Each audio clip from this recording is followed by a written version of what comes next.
All right, good morning. Today is the last trading day of January, and boy, what a month it has been. The S&P 500 is heading for the worst month since March 2020. The Nasdaq actually has the worst January ever. Friday, we saw huge moves for Robinhood, so we'll take a look at this. Apple was marching higher after blockbuster earnings. Talking about earnings this week, we have more earnings from Google, from Starbucks, from Meta platforms, formerly known as Facebook, from Amazon, and much, much more. So as you can see, we have a full program. Today is Monday, January 31st. And if this is your first time here, hi, I'm Marcus Heidkotter, and that good-looking guy over there is my head coach, Mark Hart. Together, we have more than 47 years of trading experience. And every morning we sift through a mountain of news websites, newsletters, and reports, and then we take the most important news and go live right here to share with you what you need to know as you head into your trading day. If this is your first time here, I know it can be overwhelming, so don't worry. We have a special video just for you that I will link to in the description, and that's a great place to get started. So, Mark, let's take a look at what has been happening. Oh, TradingView wants to send me notifications. Sure, why not? Let's take a look at the S&P 500, and we're going to a daily chart. And boy, January has been off to a rocky start. Yeah, what January. I mean, you look at the month overall, and that's one perspective. Last week, back and forth all over the place. Then Friday actually finishing higher. But January's just been tough, Marcus. Yeah, I just marked it. This year was January. So, I mean, Yep. it's like a holy cannoli. So, I mean, it looks like the S&P 500 might have the worst months since the pandemic started in March 2020. And the Nasdaq, I mean, even worse for the Nasdaq. Yeah, the Nasdaq off 15% from its November close, headed for its first worst month since October 2008, and could be seeing its first January or worst January, sorry, of all time. Yeah, well, we'll see what happens today. So, I mean, all indices are down. So, what's happening? What's in the focus here? It's still really about interest rates and the Fed. So last week, the Fed said that they will end their monthly asset purchase programs by early March, and that's also when they expect to be raising rates for the first time. The question is just how many are we going to get? So the Fed, it sounds like they're thinking about four, but the market has priced in five, and then there's the balance sheet, and that uncertainty is just. That coupled with earnings has led to just a wild January. Yeah, and I mean, talking about interest, we will keep an eye here on the CME Group Fed Watch tool to see what market participants are expecting. I mean, right now, a rate hike in March is factored in with certainty, but we'll see if market participants are actually expecting a half percentage point interest rate hike. And thus far, it's only a little bit shy of 20%, but this might creep up over the next few weeks. It could, and especially this week we'll talk about earnings because that's going to be in the spotlight. But we're going to hear from a lot of Fed members. So after that Fed meeting that we had last week, we're going to start to hear some more commentary, and every now and then a Fed member speaking could potentially stir the market a little bit. Yeah, let me just see if they are here. Yeah, so we have FOMC member At George least is one. I thought there speaking. were a few others scheduled, but at least one. Yeah, okay. Well, hey, since we're already at the economic calendar, let's talk about the economic calendar for the week because there's one biggie coming up at the end of the week. Jobs. The jobs report. And we already know, I mean, right now the Fed has this dual mandate of keeping the unemployment low and the employment high, and also keeping the inflation low.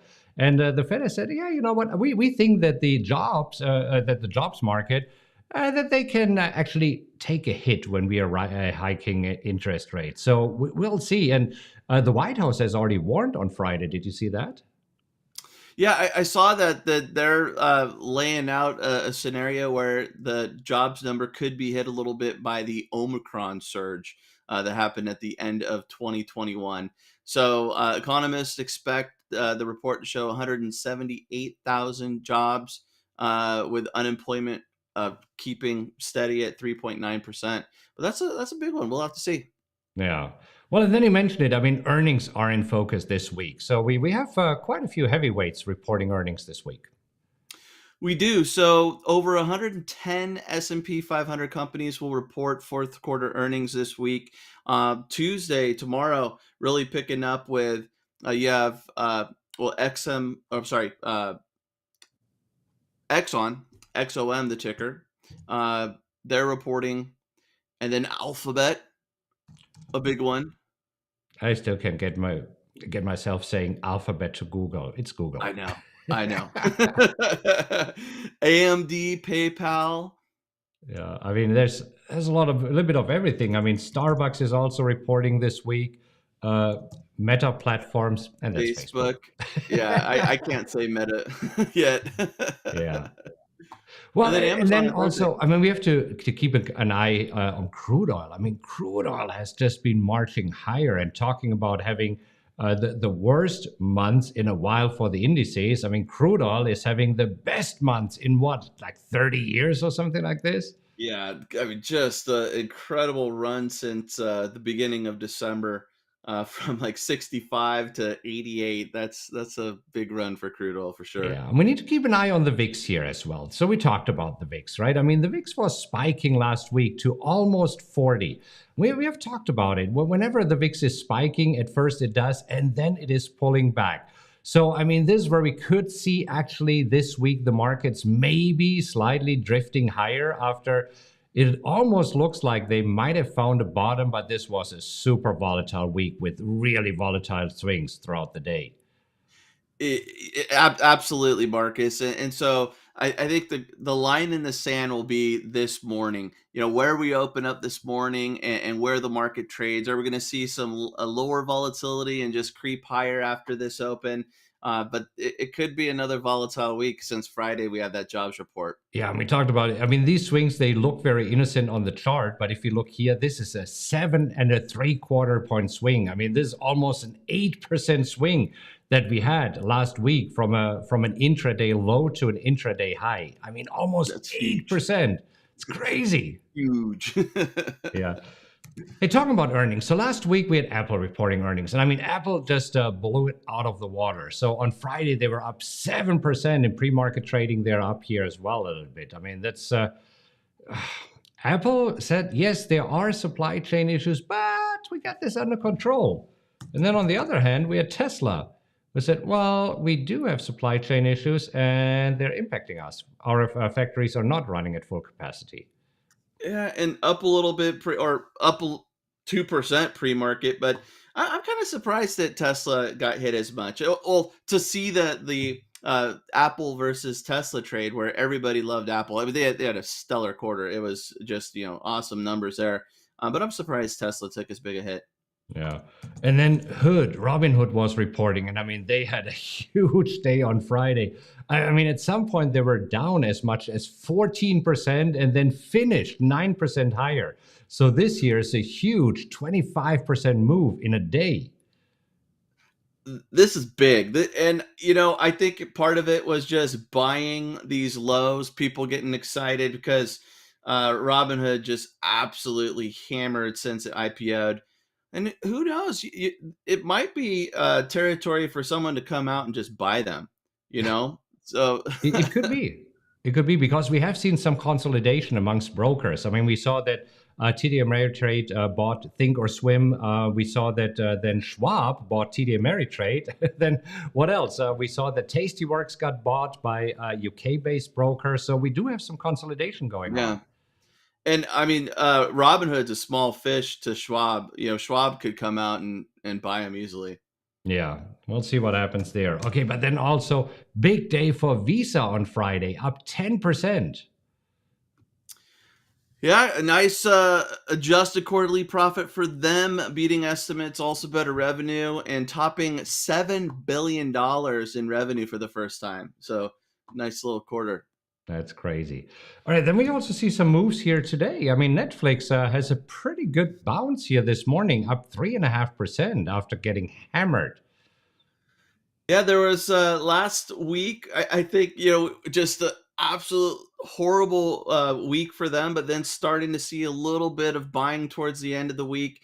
Now, a pre-market, Citi upgraded their stock to a buy from neutral, saying that after the recent sell-off, the value doesn't reflect the subscriber growth prospects or improving subscriber economics beyond 2023.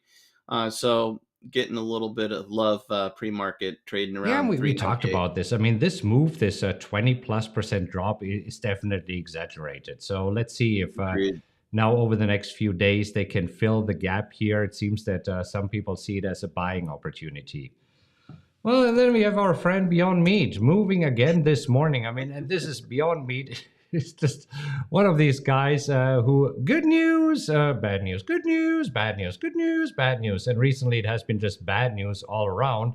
But this morning, a jump of almost 5% in pre market trading.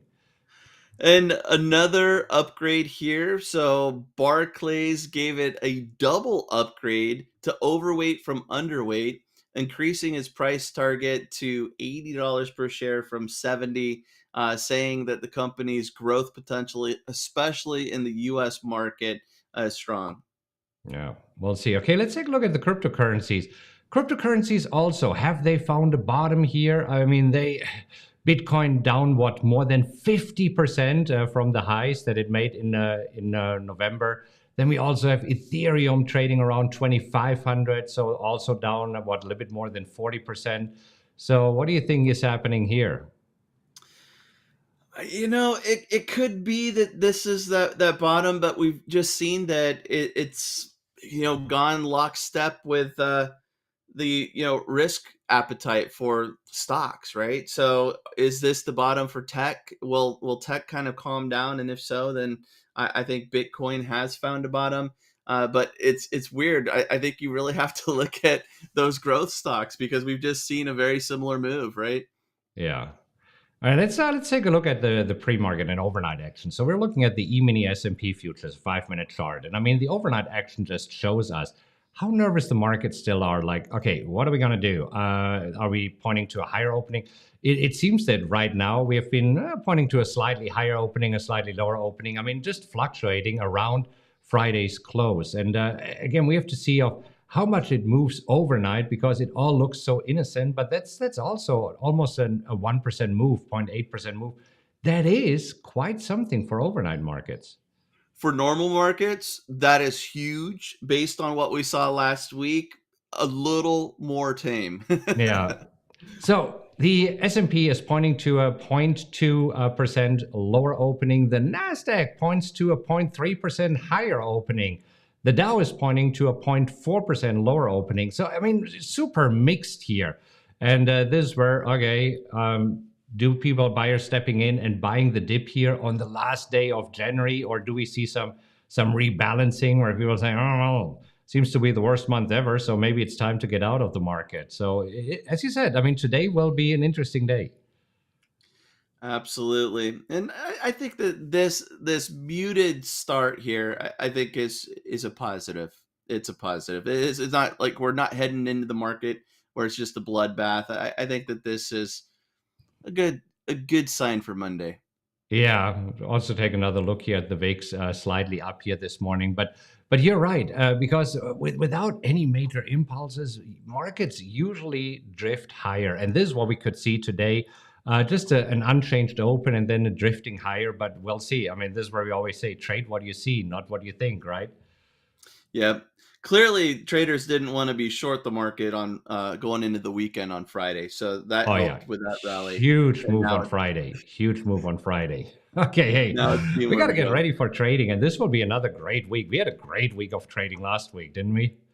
Yeah, it was fun. It was fun. All Looking right. forward to today's open. Yeah. So if you would like to know how we trade these crazy markets, take a look at these videos, and if you enjoyed this update, consider subscribing to the channel. Hit the little notification bell. This way, you get notified whenever we go live. Have a great Monday. Happy trading, everybody.